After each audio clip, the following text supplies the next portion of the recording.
जय माता दी दोस्तों, आप सभी का आपके अपने channel unique thought by Monika पर बहुत बहुत स्वागत है। हर बार की तरह आज फिर मैं लेकर आ चुकी हूँ आप सभी के लिए दुर्गा सप्तशी पाठ का अध्याय 9, जिसमें हम जानेंगे कि हमारी माँ जगत जननी ने कैसे एक और महाप्रतापी राक्षस निशुंभ का वध किया। जी हाँ, आज हमें इस अध्याय में निशुंभ वध का वर्णन मिलेगा। दुर्गा सप्तशी पाठ के अध्याय 8 में हमने जाना था कि किस प्रकार हमारी माता रानी ने रक्त बीज का वध किया। इसके बाद शुंभ और निशुंभ दो प्रतापी राक्षस हैं, जिसमें से इस अध्याय में हमें निशुंभ वध का वर्णन मिलेगा। तो आइए शुरू करते हैं हमारा आज का अध्याय। अगर आप भी उत्सुक हैं जानने के लिए कि कैसे हमारी माता रानी ने एक और महाप्रतापी राक्षस निशुंभ का वध किस प्रकार किया, तो इस वीडियो के अंत तक बने रहिए मेरे साथ। आइए शुरू करते हैं। मैं अर्धनारीश्वर के श्री विग्रह की निरंतर शरण लेती हूँ। उसका वर्ण बंधुक पुष्प और सुवर्ण के समान रक्त पीप मिश्रित है। वह अपनी भुजाओं में सुंदर अक्षमाला, पाश, अंकुश और वरद मुद्रा धारण करती हैं। अर्धचंद्र उनका आभूषण है तथा वह 3 नेत्रों से सुशोभित हैं। आइए आगे बढ़ते हैं इस अध्याय में। इससे पहले अगर आप मेरे चैनल पे पहली बार आए हैं तो इसे सब्सक्राइब कर लीजिए और बेल आइकन को हिट करना ना भूलिए, ताकि मेरी सारी अपडेट्स आप तक सबसे पहले पहुंचें।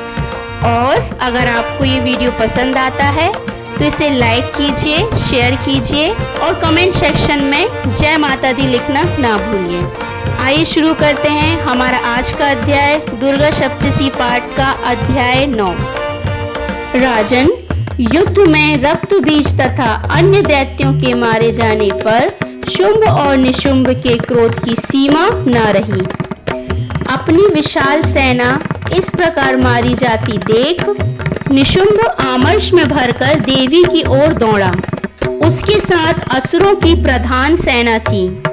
उसके आगे पीछे तथा पार्श्व भाग में बड़े बड़े असुर थे, जो क्रोध से ओंठ चबाते हुए देवी को मार डालने के लिए आए। महापराक्रमी शुंभ भी अपनी सेना के साथ मातृगणों से युद्ध करके क्रोधवश चंडिका को मारने के लिए आ पहुंचा। तब देवी के साथ शुंभ और निशुंभ का घोर संग्राम छिड़ गया। वे दोनों दैत्य मेघों की भांति वाणों की भयंकर वृष्टि कर रहे थे। उन दोनों के चलाए हुए वाणों को चंडिका ने अपने वाणों के समूह से तुरंत काट डाला और शस्त्र समूहों की वर्षा करके उन दोनों दैत्यपतियों के अंगों में भी चोट पहुंचाई। निशुंभ ने तीखी तलवार और चमकती हुई ढाल लेकर देवी के श्रेष्ठ वाहन सिंह के मस्तक पर प्रहार किया। अपने वाहन को चोट पहुंचने पर देवी ने क्षुरप्र नामक बाण से निशुंभ की श्रेष्ठ तलवार तुरंत ही काट डाली और उसकी ढाल को भी, जिसमें 8 चांद जड़े थे, खंड खंड कर दिया। ढाल और तलवार से कट जाने पर उस असुर ने शक्ति चलाई, किंतु सामने आने पर देवी ने चक्र से उसके भी 2 टुकड़े कर दिए। अब तो निशुंभ क्रोध से जल उठा और उस दानव ने देवी को मारने के लिए शूल उठाया, किंतु देवी ने समीप आने पर उसे भी मुक्के से मारकर चूर्ण कर दिया। तब उसने गदा घुमाकर चंडी के ऊपर चलाई, परंतु वह भी देवी के त्रिशूल से कटकर भस्म हो गई। तदनंतर दैत्यराज निशुंभ को फरसा हाथ में लेकर आते देख देवी ने वाण समूह से घायल कर धरती पर सुला दिया। उस भयंकर पराक्रमी भाई निशुंभ के धराशायी हो जाने पर शुंभ को बड़ा क्रोध हुआ और अंबिका का वध करने के लिए वह आगे बढ़ा। रथ पर बैठे बैठे ही उत्तम आयुधों से सुशोभित अपनी बड़ी बड़ी 8 अनुपम भुजाओं से समूचे आकाश को ढककर वह अद्भुत शोभा पाने लगा। उसे आते देख देवी ने शंख बजाया और धनुष की प्रत्यंचा का भी अत्यंत दुस्सह शब्द किया। साथ ही अपने घंटे के शब्द से जो समस्त दैत्य सैनिकों का तेज नष्ट करने वाला था, संपूर्ण दिशाओं को व्याप्त कर दिया। तदनंतर सिंह ने भी अपनी दहाड़ से, जिसे सुनकर बड़े बड़े गजराजों का महान मद दूर हो जाता था, आकाश, पृथ्वी और 10 दिशाओं को गुंजा दिया। फिर काली ने आकाश में उछलकर अपने दोनों हाथों से पृथ्वी पर आघात किया। उससे ऐसा भयंकर शब्द हुआ जिससे पहले के सभी शब्द शांत हो गए। तदनंतर शिवदूती ने दैत्यों के लिए अमंडलजनक अट्टहास किया। इन शब्दों को सुनकर समस्त असुर थर्रा उठे, किंतु शुंभ को बड़ा क्रोध हुआ। उस समय देवी ने जब शुंभ को लक्ष्य करके कहा, ओ दुरात्मन, खड़ा रह, खड़ा रह। तभी आकाश में खड़े हुए देवता बोल उठे, जय हो, जय हो। शुंभ ने वहां आकर ज्वालाओं से मुक्त अत्यंत भयानक शक्ति चलाई। अग्निमय पर्वत के समान आती हुई उस शक्ति को देवी ने बड़े भारी लूके से दूर हटा दिया। उस समय शुंभ के सिंहनाद से तीनों लोग गूंज उठे। राजन, उसकी प्रतिध्वनि से ब्रजपात के समान भयानक शब्द हुआ, जिसने अन्य सब शब्द को जीत लिया। शुंभ के चलाए हुए वाणों के देवी ने और देवी के चलाए हुए वाणों के शुंभ ने अपने भयंकर वाणों द्वारा सैकड़ों और हजारों टुकड़े कर दिए। तब क्रोध में भरी हुई चंडिका ने शुंभ को शूल से मारा। उसके आघात से मूर्छित हो वह पृथ्वी पर गिर पड़ा।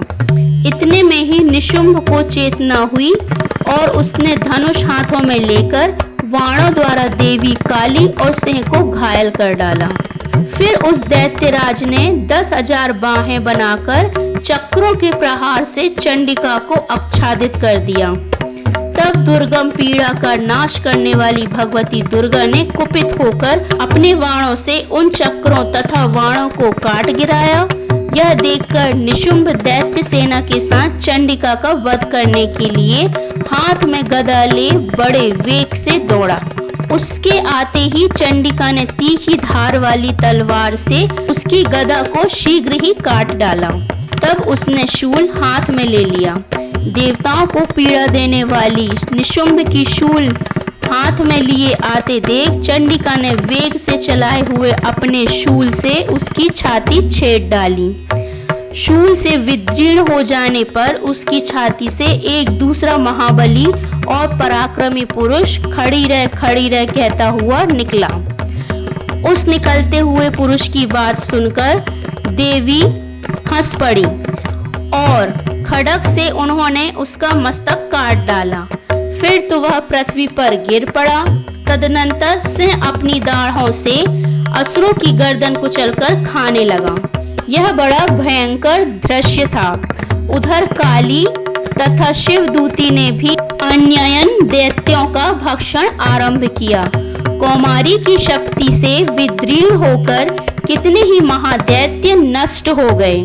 ब्रह्माणी के मंत्रपूत जल से निस्तेज होकर कितने ही भाग खड़े हुए। कितने ही दैत्य महेश्वरी के त्रिशूल से छिन्न भिन्न हो धराशायी हो गए। वाराही के थूथन के आघात से कितनों का पृथ्वी पर कचूमर निकल गया। वैष्णवी ने भी अपने चक्र से दानवों के टुकड़े टुकड़े कर डाले। ऐन्द्री के हाथ से छूटे हुए ब्रज से भी कितने ही प्राणों से हाथ धो बैठे।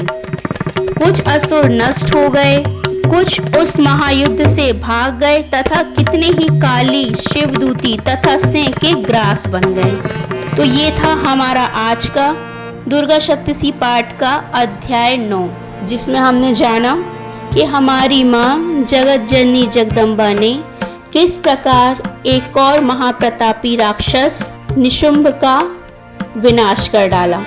दुर्गा सप्तशी पाठ का अध्याय 9 यहीं पर समाप्त होता है। अगर आपने दुर्गा सप्तशी पाठ के पिछले अध्याय नहीं देखे हैं तो आप इस चैनल पे ज़रूर से देख सकते हैं। मिलती हूँ आपसे नेक्स्ट वीडियो में दुर्गा सप्तशी पाठ के अध्याय 10 के साथ में। तब तक के लिए खुश रहिए, अपना ख्याल रखिए, देवी माता के गुणगान करते रहिए। जय माता दी।